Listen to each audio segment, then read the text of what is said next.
Hello दोस्तों, नमस्कार, अस्सलाम वालेकुम, सत श्री अकाल, जोहार। तो आइए जानते हैं फटाफट झारखंड की तमाम छोटी बड़ी खबरों को। अगर अभी तक आपने इस वीडियो को लाइक नहीं किया है तो लाइक कर दें। साथ ही इस चैनल को यानी स्टेट न्यूज झारखंड चैनल को सब्सक्राइब कर दें ताकि आप झारखंड की खबरों से अवगत रह सकें, साथ ही आप खुद भी अपडेट रह सकें। तो चलिए शुरू करते हैं। मैया सम्मान योजना के लिए राशि की कमी नहीं, राधाकृष्ण किशोर। झारखंड के वित्त मंत्री राधाकृष्ण किशोर ने कहा है कि राज्य की अच्छी वित्तीय स्थिति के बावजूद सरकार अपने राजस्व बढ़ाने और लक्ष्य से 5 से 10 हजार करोड़ रुपए अधिक की वसूली के लिए प्रयास कर रही है। सरकार ने वर्तमान वित्तीय वर्ष में 1,28,000 करोड़ का लक्ष्य रखा था, जिससे अधिक राजस्व वसूली हो, इसके लिए जरूरी निर्देश दे दिए गए हैं।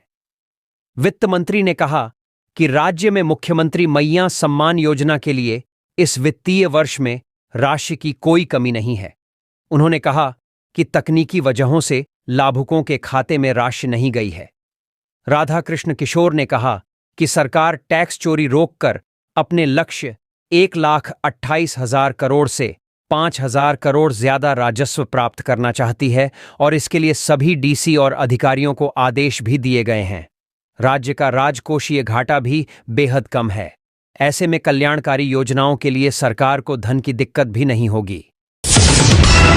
दिल्ली भगदड़ के बाद झारखंड में अलर्ट, प्रमुख रेलवे स्टेशनों पर विशेष चौकसी। दिल्ली स्टेशन पर शनिवार रात भगदड़ मचने से महाकुंभ जा रहे 18 लोगों की मौत हो गई थी। इस घटना के बाद झारखंड पुलिस भी अलर्ट मोड पर है। इसको लेकर डीजीपी अनुराग गुप्ता के निर्देश पर एडीजी अभियान संजय आनंदराव लाठकर ने वीडियो कॉन्फ्रेंसिंग के माध्यम से बैठक किए। इस बैठक में रेल आईजी, डीआईजी, सभी जोनल आईजी, रेंज के डीआईजी, रांची, धनबाद, पलामू, बोकारो, गढ़वा, कोडरमा, रामगढ़, जमशेदपुर, चाईबासा जिले के एसएसपी, एसपी के अलावा धनबाद और जमशेदपुर के रेल एसपी भी शामिल हुए। इस दौरान महाकुंभ मेला को लेकर यात्रियों के आवागमन के मद्देनजर राज्य के विभिन्न रेलवे स्टेशनों पर सुरक्षा व्यवस्था सुदृढ़ बनाने के लिए व्यापक रूप से समीक्षा की गई।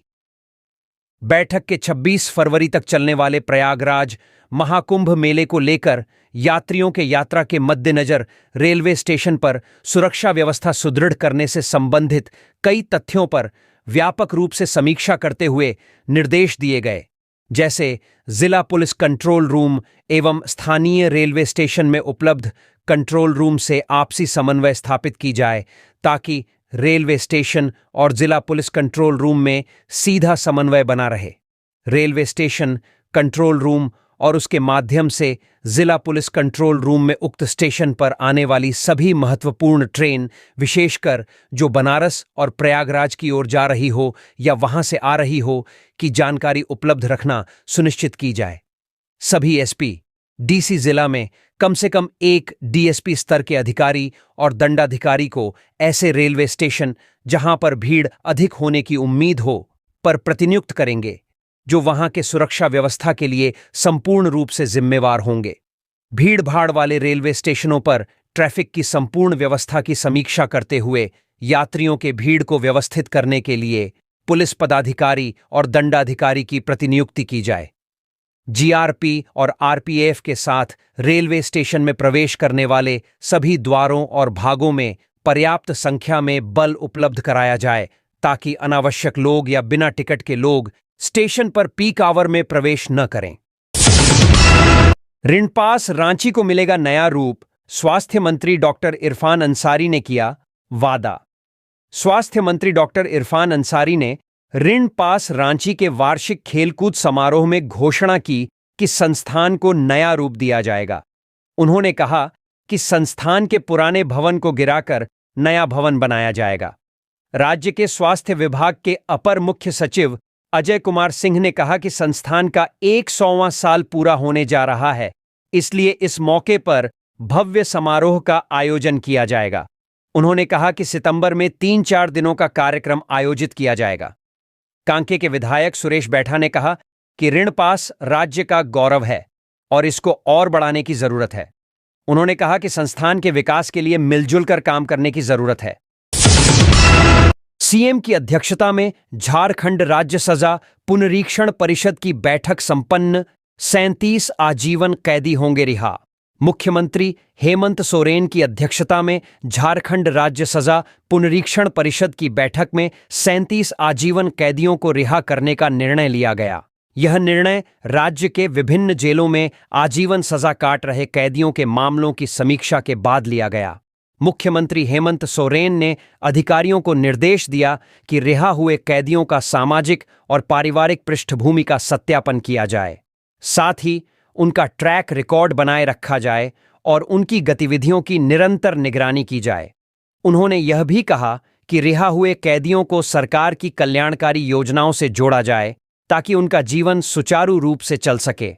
बैठक में मुख्यमंत्री हेमंत सोरेन के अलावा अपर मुख्य सचिव अविनाश कुमार, प्रधान सचिव गृह वंदना दादेल, डीजीपी अनुराग गुप्ता, कारा महानिरीक्षक सुदर्शन प्रसाद मंडल सहित अन्य अधिकारी भी उपस्थित थे। बीजेपी के प्रदेश अध्यक्ष बाबूलाल मरांडी ने कहा है कि झारखंड में जल्द ही 44 एकलव्य मॉडल आवासीय विद्यालय शुरू किए जाएंगे। उन्होंने सोशल मीडिया पोस्ट में लिखा है कि पीएम मोदी के नेतृत्व में केंद्र सरकार ने झारखंड में आदिवासी बच्चों की शिक्षा और सशक्तिकरण के लिए एक महत्वपूर्ण कदम उठाया है। झारखंड में एक साथ 44 एकलव्य मॉडल आवासीय विद्यालय शुरू किए जा रहे हैं, जिससे आदिवासी छात्रों को निःशुल्क और गुणवत्तापूर्ण शिक्षा मिलेगी। ये विद्यालय आधुनिक सुविधाओं और सुरक्षित वातावरण के साथ छात्रों के समग्र विकास में सहायक होंगे। यह पहल शिक्षा आदिवासी समाज को सशक्त बनाने की दिशा में महत्वपूर्ण साबित होगी। एकलव्य मॉडल आवासीय विद्यालयों के माध्यम से आदिवासी बच्चों को उज्जवल भविष्य देने का प्रयास किया जा रहा है। निःशुल्क और आधुनिक शिक्षा उपलब्ध कराकर सरकार न केवल छात्रों के शैक्षणिक विकास को बढ़ावा दे रही है, बल्कि उनके समग्र उत्थान में भी योगदान दे रही है। राशन कार्ड का झारखंड में इस्तेमाल कर रहे अपात्र लोगों पर अब होगी कार्रवाई। झारखंड में अब राशन कार्ड के अपात्र लोगों को राशन कार्ड सरेंडर करने का अल्टीमेटम दे दिया गया है। अपात्र लोगों के राशन कार्ड का उपयोग करने पर पकड़े जाने पर कार्रवाई की जाएगी। दरअसल गिरिडीह जिले के देवरी के आपूर्ति पदाधिकारी कमला सिंह ने शनिवार को पत्रकारों को जानकारी दी कि गिरिडीह के उपायुक्त सह दंडाधिकारी द्वारा अयोग्य राशन कार्ड धारियों के मानक से संबंधित सूचना जारी की गई है। ऐसे में अयोग्य लोग राशन कार्ड सरेंडर कर दें, नहीं तो उठाए गए राशन पर 12% ब्याज के साथ वसूली की जाएगी। बता दें, राशन कार्ड के अपात्र लोगों की सूची में केंद्र और राज्य सरकार में नियोजित कर्मी, आयकर, सेवा कर, व्यावसायिक कर देने वाले, 5 एकड़ से अधिक सिंचित भूमि के मालिक, 4 पहिया मोटर वाहन के ऑनर, 3 या उससे अधिक पक्के कमरों के मकान के मालिकों को अयोग्य माना गया है। अपात्र लोग यदि राशन कार्ड के माध्यम से प्रतिमाह राशन उठाते पकड़े गए तो उनके विरुद्ध आपराधिक कार्रवाई के तहत राशन कार्ड से उठाए गए राशन पर बाजार दर पर 12% प्रतिवर्ष ब्याज दर पर वसूली की जाएगी। संथाल समुदाय की धार्मिक पुस्तक जोमसिम विनती का प्रवासी भारतीय डॉक्टर धुनी सोरेन ने किया विमोचन।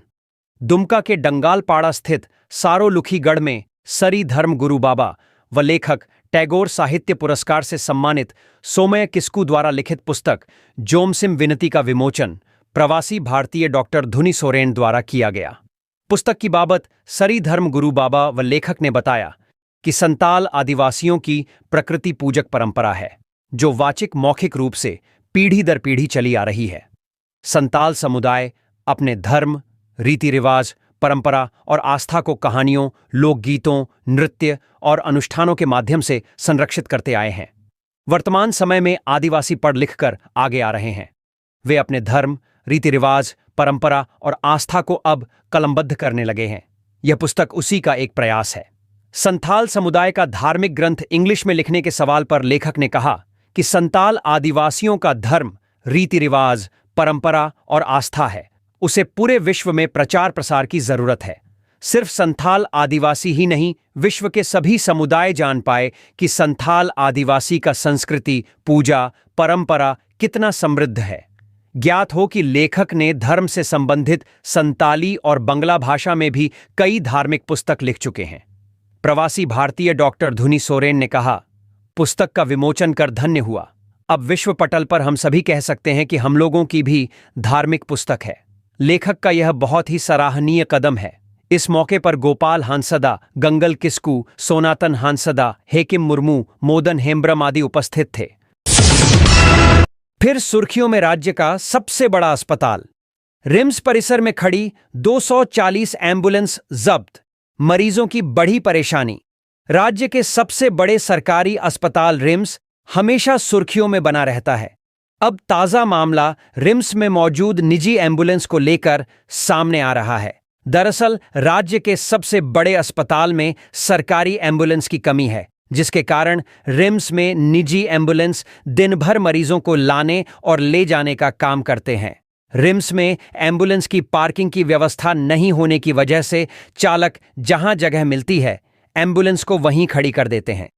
अब ऐसे में प्रशासन का कहना है कि एम्बुलेंस की वजह से रिम्स परिसर में जाम की समस्या हो रही है। जानकारी के अनुसार जाम की समस्या को लेकर प्रशासन और एम्बुलेंस चालकों के बीच हल्की झड़प हो गई, जिसके बाद प्रशासन ने रिम्स परिसर में खड़ी 240 एम्बुलेंस को जब्त कर लिया है। जब्त एम्बुलेंस को बरियातू थाने में रखा गया है। एम्बुलेंस को थाने में खड़ा करने पर एम्बुलेंस संचालकों और चालकों में रोष व्याप्त है। इतना ही नहीं, उन्होंने प्रशासन को चेतावनी भी दी है कि वे हड़ताल पर जाएंगे। इन सब के बीच सबसे बड़ी समस्या यह है कि अगर एम्बुलेंस चालक हड़ताल पर चले गए तो मरीजों की परेशानी बढ़ जाएगी, क्योंकि रिम्स के पास इतनी एम्बुलेंस उपलब्ध नहीं है जिससे मरीजों की मांग को पूरा किया जा सके। अब देखने वाली बात होगी कि प्रशासन क्या रवैया अपनाता है।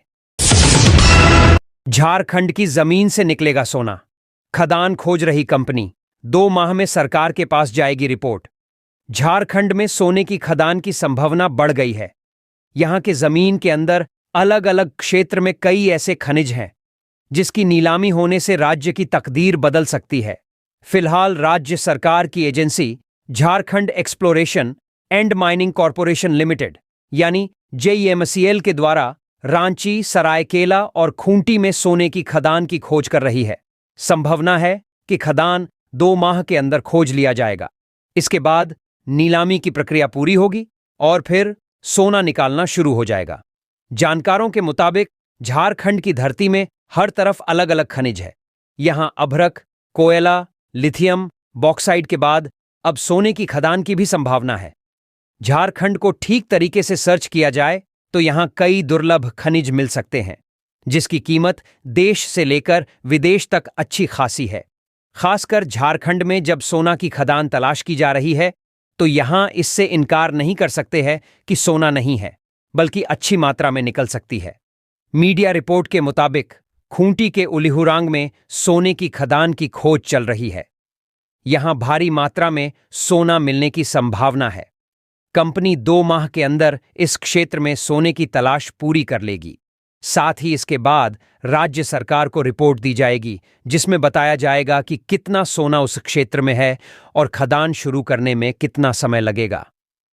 खूंटी के अलावा रांची और सरायकेला में भी सोने की खदान की खोज की जा रही है, जिसमें संभावना है कि बड़ी मात्रा में सोना जमीन के अंदर है। अब इसे लेकर खोज तेज कर दिया गया है।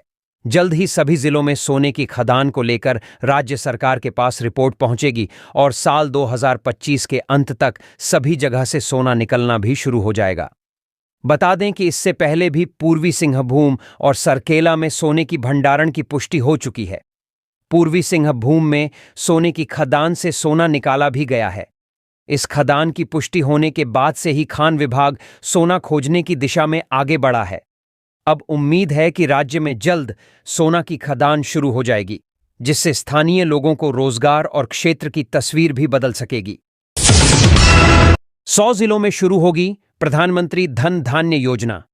देश के 100 जिलों में प्रधानमंत्री धन धान्य योजना की शुरुआत हुई है। इस योजना से देश के 1 करोड़ से भी अधिक किसानों को सीधे तौर पर फायदा होगा। यह बात पलामू के सांसद विष्णुदयाल राम ने मीडिया के साथ बातचीत के दौरान कही है। केंद्रीय बजट को लेकर पलामू के सांसद विष्णुदयाल राम सोमवार को प्रेस कॉन्फ्रेंस कर रहे थे। इसी प्रेस कॉन्फ्रेंस में पलामू सांसद विष्णु दयाल राम ने कहा कि तकनीक के माध्यम से किसानों के आय को बढ़ाने की पहल की जा रही है और कृषि क्षेत्र में रोजगार को सृजित किया जा रहा है। पलामू सांसद विष्णु दयाल राम ने कहा कि बजट में कृषि को लेकर कई प्रावधान किए गए हैं। दलहन के क्षेत्र में आत्मनिर्भर योजना चलाई जा रही है। अगले 6 वर्षों तक यह योजना चलाई जाएगी। अरहर, मसूर जैसे दाल के उत्पादन को बढ़ावा दिया जाना है। दाल को नाफेड और एनसीसीएफ के माध्यम से खरीदा जाएगा। उन्होंने बताया कि कृषि के क्षेत्र में 100 बीज का व्यावसायिक के रूप में चयन किया गया है। पलामू सांसद ने केंद्रीय बजट को लेकर कई जानकारियां साझा की और कहा कि टैक्स के स्लैब में कई बदलाव किए गए हैं, जिससे लोगों को फायदा होगा। रेलवे के साथ साथ कई क्षेत्रों में झारखंड को फायदा होने वाला है। सांसद विष्णु दयाल राम ने बताया कि पूरे देश में 2025 से 26 तक 200 कैंसर जांच केंद्र खोले जाने हैं। उन्होंने बताया कि कांग्रेस के शासनकाल 2004 से 2014 तक झारखंड को केंद्रीय मद से 56.90 लाख करोड़ रुपए मिले थे। भारतीय जनता पार्टी के शासनकाल में 2024 के बाद से झारखंड को 2,26,444 करोड़ रुपए मिले हैं। भारत ग्रांट की राशि में भी 266% की बढ़ोतरी हुई है। मंत्री दीपिका पांडेय सिंह ने बकाये राशि को लेकर केंद्र पर साधा निशाना मैया योजना की अगली किस्त को लेकर दिया बयान। शहरी क्षेत्र के मैना बगीचा में सोमवार को लड़का आंदोलन के प्रणेता वीर बुधु भगत की जयंती पर एक समारोह का आयोजन किया गया, जिसमें झारखंड सरकार की ग्रामीण विकास मंत्री दीपिका पांडेय सिंह शामिल हुईं। उन्होंने वीर बुधु भगत की प्रतिमा पर माल्यार्पण कर नमन किया। इस दौरान मंत्री ने मीडिया से भी बातचीत की, जिसमें उन्होंने केंद्र सरकार पर झारखंड का बकाया और मैया सम्मान योजना को लेकर बयान दिया है। इसके पूर्व मंत्री ने विभागीय पदाधिकारियों के साथ समीक्षा बैठक भी की। झारखंड सरकार की ग्रामीण विकास मंत्री दीपिका पांडेय सिंह ने मीडिया से बातचीत में कहा कि केंद्र सरकार झारखंड सरकार के साथ सौतेला व्यवहार कर रही है। जरूरी योजनाओं के लिए भी पैसे नहीं दिए जा रहे हैं। यहां तक कि केंद्र सरकार की ओर से संचालित योजनाओं में भी राशि नहीं दी रही है, जिसकी वजह से विकास योजनाएं प्रभावित हो रही हैं। चुनाव से पहले हमें लगा था कि शायद चुनाव की वजह से पैसा नहीं दिया जा रहा है, लेकिन अब तो झारखंड में सरकार भी बन चुकी है, फिर पैसा देने में कहां परेशानी है। वहीं मैया सम्मान योजना को लेकर उन्होंने कहा कि जल्द ही लाभुकों को अगली किस्त का भुगतान कर दिया जाएगा। लाभुकों को चिंता करने की जरूरत नहीं है। चुनाव से पहले ही राज्य सरकार की ओर से महिलाओं का सम्मान करते हुए उन्हें निश्चित राशि दी जा रही थी। जल्द ही अगले किस्त भी दी जाएगी। इसके अलावा भी उन्होंने कई महत्वपूर्ण बातें कही हैं। इसके पूर्व मंत्री दीपिका पांडेय ने विभागीय पदाधिकारियों के साथ योजनाओं के कार्यों की समीक्षा की। इस दौरान मंत्री ने पदाधिकारियों को कई दिशा निर्देश दिए। उन्होंने कहा कि कार्यों में कोताही किसी भी कीमत पर बर्दाश्त नहीं की जाएगी। वहीं लोहरदगा में वीर बुधु भगत जयंती में विकास मेला सह यात्रा का भी आयोजन किया गया था, जिसमें झारखंड सरकार की ग्रामीण विकास मंत्री दीपिका पांडेय सिंह भी शामिल हुईं। इस दौरान झारखंड कांग्रेस के पूर्व प्रदेश अध्यक्ष राजेश ठाकुर, स्थानीय कांग्रेस नेता, आदिवासी समाज के प्रतिनिधि के साथ कई गणमान्य लोग मौजूद थे। आपको बता दें कि मेला का आयोजन लोहरदगा के सांसद सुखदेव भगत द्वारा साल 2006 में शुरू किया गया था। तब से हर साल इस मेले का आयोजन किया जाता है। प्रयागराज के बदले बाबूलाल मरांडी क्यों गए गोवा? कांग्रेस के सवाल पर भाजपा ने दिया यह जवाब। भाजपा के प्रदेश अध्यक्ष बाबूलाल मरांडी अपने गोवा दौरे से वापस रांची लौट आए हैं। उन्होंने अपनी इस यात्रा के दौरान की तस्वीर भी सोशल मीडिया पर साझा की है। बाबूलाल मरांडी के गोवा दौरे को लेकर कांग्रेस ने तंज कसा है, जिस पर भारतीय जनता पार्टी ने भी पलटवार किया है। बाबूलाल मरांडी ने गोवा के ऐतिहासिक फोर्ट अग्वाड़ा जेल म्यूजियम में समाजवाद के अग्रदूत और महान स्वतंत्रता सेनानी डॉक्टर राम मनोहर लोहिया को श्रद्धांजलि अर्पित करते तस्वीर सोशल मीडिया पर साझा की है। उन्होंने अपने पोस्ट में लिखा कि गोवा मुक्ति आंदोलन का नेतृत्व कर गोवा को औपनिवेशिक शासन से मुक्त कराने वाले डॉक्टर लोहिया की स्मृति और विचारों की अनुभूति अग्वाड़ा जेल परिसर के हर कण में होती है। कांग्रेस बाबूलाल मरांडी की गोवा यात्रा पर यह कहकर तंज कस रही है कि जब 50 करोड़ की आबादी ने प्रयागराज जाकर महाकुंभ स्नान किया है तो बाबूलाल मरांडी प्रयाग जाने की जगह गोवा क्या करने गए थे। कांग्रेस के प्रदेश मीडिया प्रभारी राकेश सिन्हा ने कहा कि प्रधानमंत्री नरेंद्र मोदी भी जैकेट पहनकर कुंभ स्नान कराए, लेकिन बाबूलाल मरांडी अभी तक प्रयागराज नहीं गए। प्रदेश कांग्रेस प्रभारी राकेश सिन्हा ने कहा कि खुद को सनातनी कहने वाले भाजपा के प्रदेश अध्यक्ष बाबूलाल मरांडी, राज्यसभा सांसद दीपक प्रकाश या कोई अन्य बड़े नेता प्रयागराज क्यों नहीं गए, इसका जवाब देना चाहिए। कांग्रेस के मीडिया प्रभारी के बाबूलाल मरांडी की गोवा यात्रा को केंद्र में रखकर कसे गए तंज का जवाब देते हुए प्रदेश भाजपा के प्रवक्ता राफिया नाज ने कहा कि कांग्रेस के नेताओं को यह बताना चाहिए कि राज्य के मुखिया यानी मुख्यमंत्री 48 घंटे के लिए कहां गायब हो जाते हैं। जनता के वोट से जीते हुए इनके विधायक रिसोर्ट में क्या करते हैं। राफिया नाज ने कहा कि अगर कांग्रेस के नेताओं को प्रयागराज और सनातन की इतनी ही चिंता है तो ये लोग आरएसएस का विरोध क्यों करते हैं। अत्याधुनिक संसाधनों से लैस होगा झारखंड अग्निशमन विभाग, केंद्रीय गृह मंत्रालय ने दी मंजूरी। झारखंड अग्निशमन विभाग अत्याधुनिक संसाधनों से लैस होगा। केंद्र से अग्निशमन विभाग को 147 करोड़ रुपए स्वीकृत हुए हैं। बहुत जल्द होमगार्ड जवानों की बहाली भी होगी। डीजी होमगार्ड अनिल पाल्टा ने इसके संकेत दिए हैं। डीजी होमगार्ड ने कहा कि जवानों की बहाली के लिए फॉर्म भी लिए जा रहे हैं। डीजी होमगार्ड अनिल पाल्टा ने धनबाद सर्किट हाउस में मीडिया से बातचीत के दौरान कहा कि बहुत जल्द होमगार्ड जवानों की बहाली को लेकर तैयारियां जोरों पर है। उन्होंने कहा कि केंद्र सरकार से यह 15वें वित्त आयोग की राशि मिली है। इसे 31 मार्च 2026 के पहले खर्च किया जाना है। अनिल पाल्टा ने कहा कि मिली राशि से 11 नए फायर स्टेशन, एक राज्य स्तरीय ट्रेनिंग सेंटर और एक राज्य स्तरीय फायर फाइटिंग कंट्रोल रूम बनेगा। इसके अलावा फायर ब्रिगेड, छोटे फायर टेंडर और मोटरसाइकिल फायर टेंडर भी खरीदे जाएंगे। साथ ही नए हाइड्रोलिक प्लेटफार्म भी खरीदे जाएंगे। डीजी होमगार्ड ने बताया कि होम मिनिस्ट्री ने इसे अप्रूव कर दिया है। जल्द ही प्रक्रिया शुरू की जाएगी। उन्होंने बताया कि ऐसा इसलिए किया जा रहा है ताकि शहर की तंग गलियों में आग लगने पर तुरंत रेस्क्यू अभियान चलाया जा सके। नए फायर स्टेशन बनने से विभाग को अपने भवन में संचालित किया जा सकेगा। विभाग में कर्मियों के प्रमोशन के बाद अग्निचालकों की कमी का सही आकलन किया जा सकेगा। धनबाद अग्निशमन विभाग के पास संसाधनों की कमी है। डीजी से मिले इन संकेतों के बाद धनबाद अग्निशमन विभाग भी अब संसाधनों के मामले में अपग्रेड हो सकेगा। हाल ही में धनबाद अग्निशमन विभाग को फोम टेंडर मिले थे। ये fire tender gas, short circuit, तेल आदि में आग लगने पर उसे बुझाने में तेजी से असर दिखाने में सक्षम है। जबकि धनबाद में हाइड्रोलिक प्लेटफॉर्म नहीं होने से विभाग को ऊंची इमारतों में आग लगने पर आग बुझाने में काफी दिक्कतों का सामना करना पड़ता है। हाइड्रोलिक प्लेटफॉर्म एवं अन्य फायर टेंडर मिलने से विभाग का काम आसान होगा। गर्मी शुरू होने से पूर्व इस प्रक्रिया के पूरी होने की उम्मीद है। देवघर के वृद्ध, विधवा और दिव्यांग लाभुकों के लिए खुशखबरी, लंबित पेंशन राशि भुगतान की प्रक्रिया शुरू। देवघर जिले के वृद्ध, विधवा और दिव्यांग लाभुकों के लिए खुशखबरी है।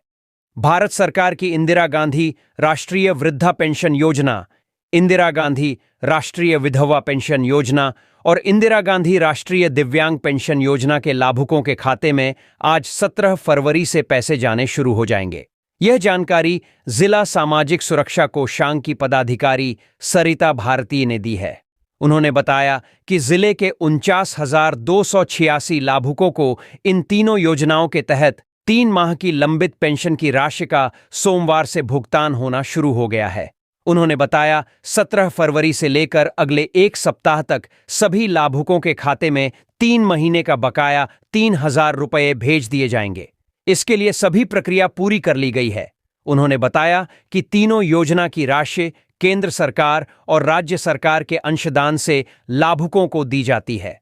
जिला कोषांग पदाधिकारी सरिता भारती ने बताया कि पिछले 3 महीने से तीनों योजना की पेंशन की राशि जिले के लाभुकों को नहीं मिल पा रही थी, लेकिन अब एक साथ लाभुकों के खाते में 3 माह की लंबित पेंशन की राशि भेज दी जाएगी। वहीं मैया सम्मान योजना की राशि भुगतान को लेकर उन्होंने बताया कि सभी लाभुकों के खाते में इस योजना के तहत तय समय पर राशि भेजी जा रही है।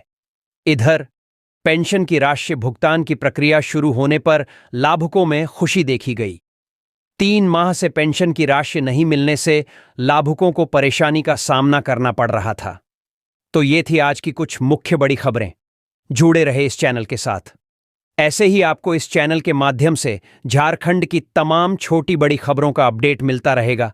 मिलते हैं फिर से अगले वीडियो में। तब तक हमें इजाजत दीजिए। जोहार।